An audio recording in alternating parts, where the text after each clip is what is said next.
Are you ready to dive into a world of exciting content that inspires, entertains, and educates? Join me on the WebbMasters Podcast YouTube channel, where each video is crafted to ignite your curiosity and keep you coming back for more. On the Life Changes podcast, there's something for everyone. In today's video, you will hear why your vote truly counts. This video will show you why. It is not the one with the most popular votes that win the election. It has happened twice, where the one with the most popular votes lost the election for presidency. Welcome to the Electoral College. The Electoral College, where 538 votes determine the presidency. This video will provide you with an understanding of how the Electoral College work, using 3 different but easy to understand examples. By the end of this short video, you will know the true importance of your vote. Please pass this video on to anyone you know that is voting. The young, teenage, middle-aged adults, seniors, family members, and friends.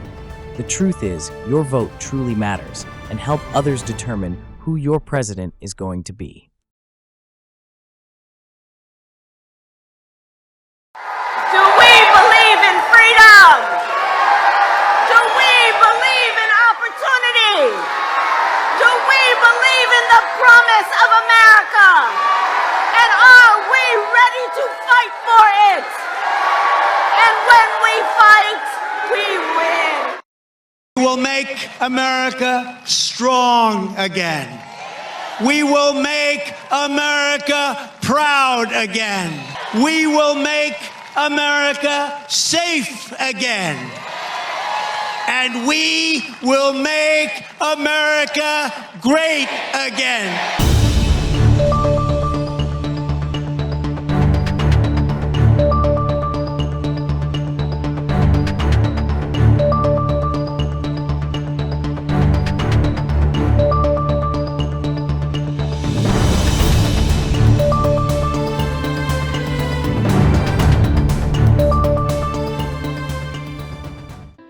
We often believe that we live in a purely democratic nation, that we live in a nation in which the people elect their leaders through their votes, that the people get to decide who the next president will be. And while this idea is part of our national story, it is not entirely true. In fact, it is not the people who get to elect the president, but instead the members of an electoral college. You see, every 4 years a presidential election happens, and it is not you or me, but the Electoral College that directly elects the president. Citizens who vote for a presidential candidate are actually voting for what are called electors. These people pledge to vote for the presidential candidate that gets the popular vote in their state. Electors are represented in each of the 50 states. The amount of electors each state has coincides with how many congressional members there are in each state. For example, California right now has 53 members in the House of Representatives and 2 in the Senate. Therefore, California gets 55 electoral votes. Washington, D.C. also gets an electoral vote, which is based on the same number of the least populated state. Right now, D.C. gets 3 electoral votes, and there are a total of 538 electors who make up the entire Electoral College. That means only 538 people make the final decision on which presidential candidate becomes president. Most electors have pledged to vote for whichever candidate has won the most votes in a particular state. So for example, during the 2012 election between Barack Obama and Mitt Romney, Obama won the popular vote in New York, and all 29 electors in New York voted for Obama. The only exceptions to this pledge is in Nebraska and Maine, which both use a congressional district method. Despite this difference in every election, both of those states have never split their electoral votes and have always ended up following the statewide popular vote. One strange fact is that electors are not required by law to vote for the candidates that they have pledged their votes toward. Despite this legality, however, there have only been 157 cases of electors who have voted contrary to their pledge. These are called faithless electors, and it should be noted that not once in the history of an election have faithless electors changed the outcome of any presidential election. There are also many reasons why most electors remain faithful.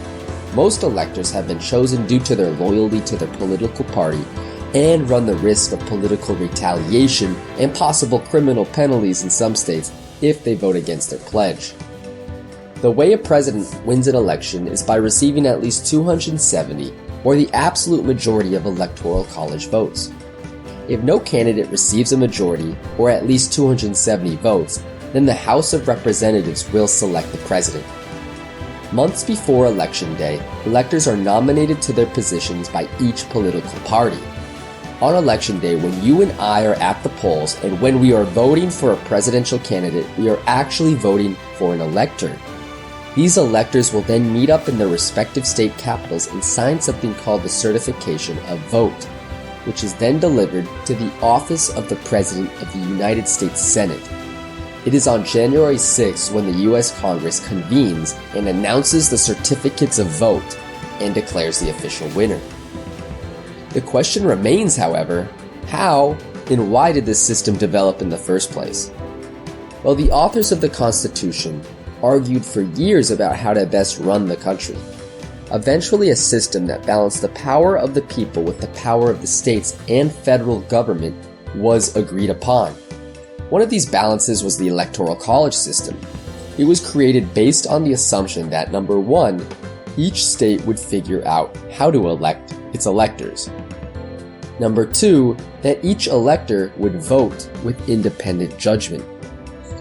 Number three, that presidential candidates would not pair up together with another candidate to be elected into the office of the president and vice president. The runner-up in the election would be the vice president. This has since been revised, and since 1804, an elector has a vote for both president and vice president. Number four, that the system would rarely produce a winner, which means it was up to Congress to make the final decisions. Based on these assumptions, some scholars of the Constitution argue that the Electoral College system was created as a nomination system, a system that would often not give any candidate the minimum number of required electoral votes, which would mean Congress would ultimately have the power to elect the president. Additionally, after the Civil War, the 14th Amendment to the Constitution was adopted, which in part made an attempt to change how the Electoral College system worked. Before this amendment, the House of Representatives was appointed to the amount of eligible voters in each state. In the early United States, this meant adult white males who owned property. However, after the 14th Amendment was passed, this began to change. The Electoral College for each state would theoretically be reduced as a penalty if they have wrongly denied any adult male's right to vote, limiting these states and their power in electing the president.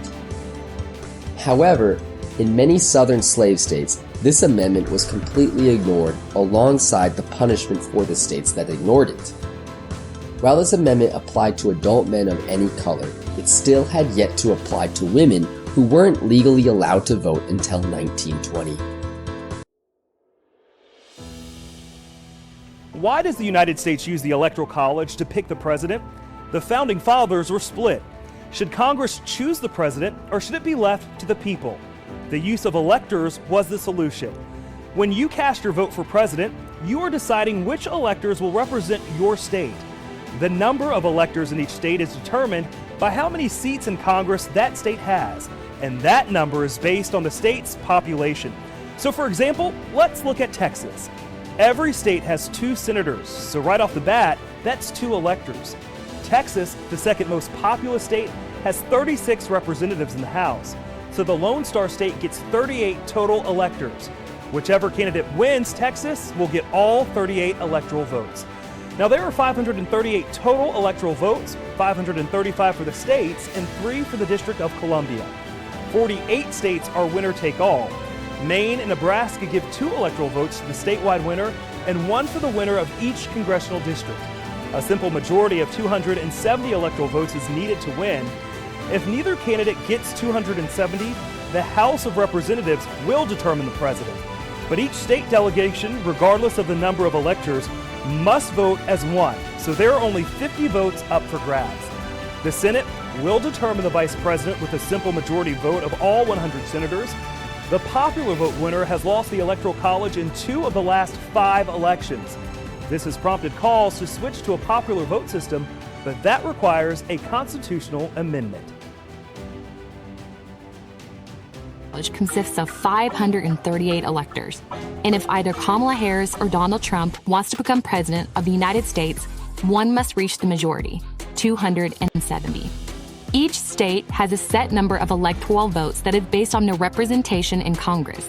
In 48 states and Washington, D.C., the system is winner take all. Only Maine and Nebraska use a different method, called the district system, where electoral votes can be split. The states highlighted in dark blue are safe Democratic states, while those in dark red are safe Republican states. The states highlighted in lighter blue are likely to vote Democrat, potentially giving Harris 226 votes, while Florida is likely to push Trump to 219 votes. Given Maine follows the district system, it's likely that 3 of its electoral votes will go to Harris, while 1 goes to Trump.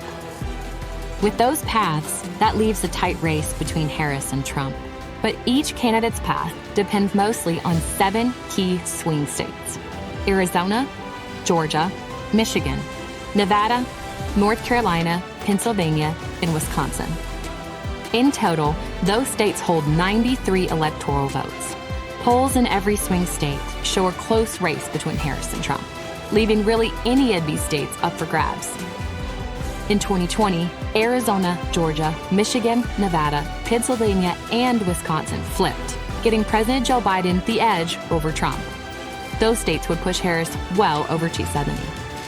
But in 2016, Trump won Arizona, Georgia, Michigan, North Carolina, Pennsylvania, and Wisconsin. But those states, Trump would be well over 270. If Harris wins Wisconsin, Pennsylvania, and Michigan, she will reach 270. Biden won all 3 states in 2020. If Trump wins Georgia, Arizona, and North Carolina, he needs just 1 of Wisconsin, Pennsylvania, or Michigan to reach 270. In 2020, Trump only lost Wisconsin by around 20,000 votes. A tie could happen if Harris wins Pennsylvania, Michigan, and Wisconsin, and Trump wins Georgia, Arizona, and Nevada. Then Nebraska could tie it up. Nebraska's electoral votes can be split, so if its Omaha-based 2nd Congressional District votes Trump, which he won in 2016 but lost in 2020, then it could be split 269 to 269, leaving the decision to the House of Representatives, where each state delegation gets 1 vote. Subscribe now so that you don't miss out on our special series concerning the 2024 election. Learn about the candidates and their views on the future of America. We will have it all for you every other day, right here on the Life Changes Podcast, brought to you by the WebbMasters Podcasts. The Life Changes Podcast will be going live in December. Don't forget to subscribe for more great content to the WebbMasters Podcast Channel.